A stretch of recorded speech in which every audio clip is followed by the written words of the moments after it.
mois de jeûne du Ramadan a débuté aujourd'hui 6 mai 2019. C'est un mois de privation et de pénitence. Mais que manger au moment de rompre le jeûne? Nous tenterons de répondre à cette question dans cette édition. Les députés sénégalais ont adopté le 4 mai dernier le projet de révision constitutionnelle visant à supprimer le poste de Premier ministre. Bonsoir, merci de nous rejoindre pour le 19h. Le mois de jeûne du Ramadan a débuté ce lundi 6 mai pour les musulmans. Il constitue l'un des 5 piliers de l'islam. Le Ramadan est marqué par plusieurs interdits et une organisation très minutieuse de la journée autour des heures des repas et des prières. Les musulmans ayant l'âge requis selon les courants de l'islam ne doivent pas manger, boire, fumer ni entretenir de rapports sexuels de l'aube au coucher du soleil. Mais concernant le repas, que faut-il manger pour rester en bonne santé durant ce mois de privation, notamment lors de la rupture?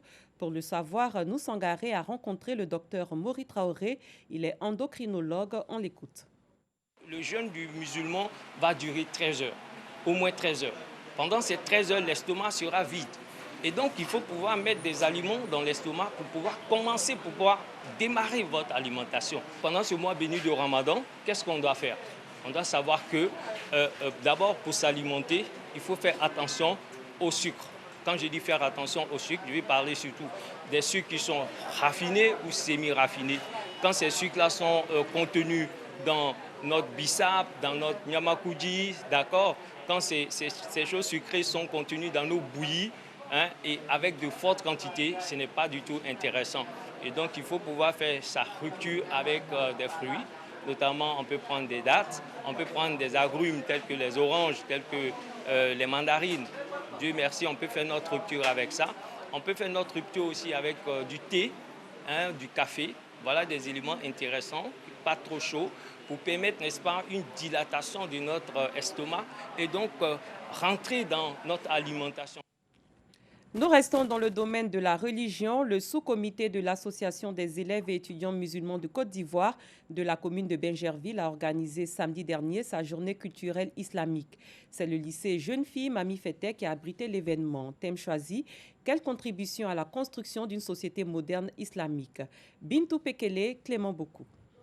Plus de 300 élèves et étudiants sont venus des 7 sections actives que compte le sous-comité AEMC de Bingerville pour renforcer leurs liens de fraternité, mais surtout évaluer leurs connaissances religieuses à travers des concours, et ce, lors de la journée culturelle islamique. L'objectif qui est recherché dans cette activité, c'est de montrer à nos différents parents, c'est de montrer à nos différentes autorités administratives qui nous suivent que malgré nos jeunes âges, nous avons la possibilité de montrer de quoi est-ce que la jeunesse musulmane est aujourd'hui capable afin tout simplement de promouvoir l'islam. Et quelles leçons nous pouvons retenir aussi, c'est de tout simplement montrer à toute cette jeunesse-là pour dire que malgré les réalités du monde actuel, nous avons une contribution à donner, nous avons notre apport à donner pour accompagner ce monde actuel-là avec une société moderne islamique. La femme occupe une place importante dans la religion musulmane. Sa formation commence dès le bas âge par la vie associative, mais toutes les sœurs du sous-comité de Bingerville ne s'impliquent pas suffisamment dans cette action. On constate que les sœurs ne sont pas intéressées au militantisme. Parce qu'ils parlent de militantisme, parlent aussi de la connaissance de la religion, parlent aussi du savoir. Nous avons besoin des parents pour qu'ils puissent encourager nos différentes sœurs à participer, à s'intéresser au militantisme. Le militantisme islamique et la formation sont une initiative encouragée par l'AEMC national. C'est une activité très phare de notre mandat, sur le social et puis les journées culturelles. Il faut dire que ce mandat est placé sur le sol de la formation. Et étant donné que nous n'avons pas des endroits pour mieux vérifier la connaissance de nos militants, donc les journées culturelles sont une aubaine pour nous. La formation pour le jeune musulman est quelque chose de fondamental, puisque ça se retrouve dans tous nos livres. C'est d'encourager tous les militants de la base à s'adonner vraiment à la formation. Voilà. Ce qu'on a remarqué de façon générale sur toute le territoire national, c'est beaucoup les amusements. Voilà. Donc c'est vraiment à ce que les militants s'adonnent à la formation. La journée culturelle islamique du sous-comité de Bingerville a été meublée par une conférence, des séances de lecture coranique, des sketchs et des cantiques. Rendez-vous est pris en 2020 pour une autre édition. Dans un autre registre, le réseau des étudiants juristes de Côte d'Ivoire a lancé récemment sa caravane dans les universités publiques et privées du pays. Objectif, aider plus de 1500 étudiants juristes à trouver un emploi en 2019. Christiane Kogbi, Clément Beaucoup. Étudiants en faculté de droit venus des universités publiques et privées de la ville d'Abidjan, présents au lancement officiel de la caravane des étudiants juristes privatistes de Côte d'Ivoire. Informer, former et insérer les étudiants dans le tissu socio-professionnel, tels sont les objectifs visés par le réseau des étudiants juristes privatistes de Côte d'Ivoire, REGPSI. Nous voulons essayer d'allier théorie et pratique, parce qu'à l'université, c'est seulement que de la théorie que nous pratiquons. Et nous, en tant que jeunes, nous voulons essayer d'apporter un plus à cette société juridique. Donc nous allons allier théorie et pratique afin que nos étudiants, lorsqu'ils sortent des universités, ils soient aptes et opérationnels sur le marché de l'emploi. Au niveau 2, c'est que nous essayons d'insérer les étudiants juristes privatistes de Côte d'Ivoire. Nous sommes en relation après près de 272 cabinets ici en Côte d'Ivoire et nous essayons de faciliter l'insertion sociale de nos frères, de nos amis, de nos petits frères, en un mot de tous les étudiants juristes privatistes de Côte d'Ivoire. C'est les accompagner sur leur vision, sur tout ce qu'ils ont arrêté comme action, comme activité à faire. Et vous avez vu déjà que l'amphi était rempli, hein, n'est-ce pas? Parce qu'il faut d'abord que le réseau ait beaucoup d'adhérents. Et puis ensuite, il faut susciter des vocations. Ils ont de grands maîtres du droit qui sont à leur côté pour, n'est-ce pas, les informer. Et ils sont aussi en association avec des cabinets pour avoir donc une formation pointue, hein, afin, n'est-ce pas, de s'offrir au marché donc, du monde actif, au marché du travail. Les métiers du droit du 21e siècle, l'avocat, le notaire, l'huissier. La thématique développée lors de cette rencontre. C'est vrai que nous sommes publicistes, mais tout ce qui touche au droit, notamment le droit privé, nous concerne aussi. Donc l'initiative qui a été lancée par le réseau pour vraiment motiver les étudiants, pour les former, c'est une très bonne initiative et nous aimerions que cela continue. Aujourd'hui, je participe à cette conférence parce qu'en tant qu'étudiante, nous sommes confrontés à la difficulté de trouver des stages et des emplois. Et grâce à ce genre de conférence, nous sommes informés sur les différents métiers du droit. En tant qu'étudiant juriste, c'est un apport pour nous et un tremplin pour pouvoir trouver des stages et un emploi. Cette caravane du réseau des étudiants juristes privatistes de Côte d'Ivoire se tiendra sur toute l'étendue du territoire pour inviter ces étudiants à adhérer à cette association. Dans le secteur agricole, le conseil coton-anacarde est en tournée à Dianra, dans la région du Béret. Il s'agit pour ce conseil de s'assurer que l'achat de la noix de cajou à 375 francs CFA est respecté sur le terrain par les producteurs. Kwadio Kwame. Sanguine Kone, producteur de noix de cajou à Dianra village, localité de la région du Béret. Le producteur est victime du non-respect du prix d'achat Borchamp de l'anacarde fixé à 375 francs le kilogramme au titre de la campagne agricole 2018-2019. Cette année déjà, on a déjà vendu beaucoup de quantités à des prix qu'on ne peut même pas dire. À travers le projet T&T, le gouvernement apporte aux coopératives certifiées un financement afin de faire respecter le prix fixé. Le contrat TNT, c'est un contrat tripartite qui a été signé entre la TNT, le conseil coton-anacarde et le GIE. Il est dit qu'à travers ce contrat, le produit aujourd'hui sera payé sur le terrain par le prix fixé par l'État de Côte d'Ivoire. Et nous, en tant que conseil qui sont sur le terrain, nous allons veiller à ce que ces prix soient vraiment respectés. Une coopérative du domaine a initié une tournée de sensibilisation auprès des producteurs de la noix de cajou dans la région du Béret. Une région qui occupe la première place dans la production de la noix de cajou avec 140 000 tonnes en 2018.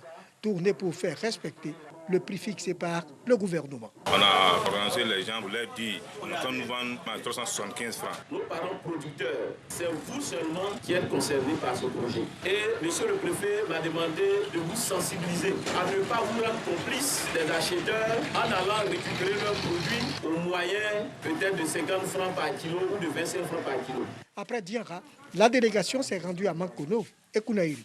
Je viens de vendre vraiment une partie de mon produit à 375 francs qui était descendu jusqu'à 100 francs. Bon, c'est que j'ai dit à tous nos parents de faire la qualité. Cette tournée a permis de faire bénéficier à une trentaine de producteurs l'achat de leur production à 375 francs le kilogramme. Les régions de Gbeke et du Yambol seront visitées à leur tour pour faire appliquer la décision du gouvernement, le respect du prix Borchamp de la noix de cajou. En sport football, la société Omnisport de l'Armée est devenue championne de Côte d'Ivoire pour la première fois de son histoire à l'issue de la 24e journée de MTN Ligue 1. Un titre célébré lors de la dernière journée avec le ministre de la Défense Ahmed Bakayoko, malgré la défaite 3-2 face au Racing Club d'Adjamé. Moyabi Diabaté et Sojan Silver.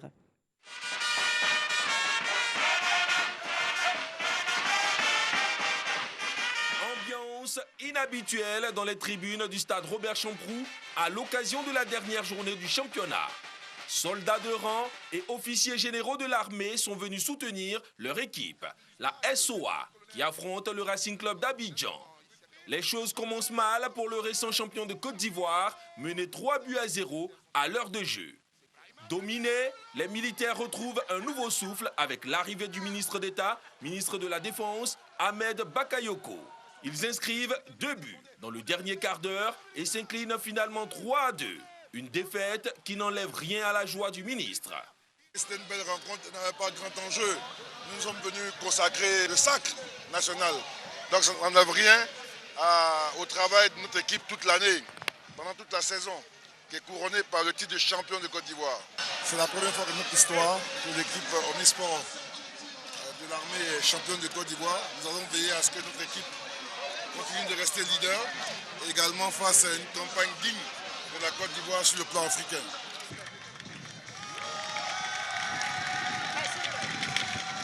Plus tôt dans la journée, Ahmed Bakayoko, par ailleurs maire de la commune d'Abobo, était au complexe sportif de la dite commune pour célébrer la montée de Sol FC en Ligue 1. Le ministre a rassuré ses poulains de son soutien pour les saisons à venir. Vous venez donc de voir le sacre de la SOA célébré lors de la dernière journée avec le ministre d'État, ministre de la Défense Ahmed Bakayoko, malgré la défaite 3-2 face au Racing Club d'Abidjan. Sous d'autres cieux, au Sénégal, moins d'un mois après l'annonce de la volonté du président Macky Sall de supprimer le poste de Premier ministre, l'Assemblée nationale sénégalaise a adopté hier le projet de révision de la Constitution avec 124 voix pour, 7 contre et 7 abstentions. Dangui Dangui.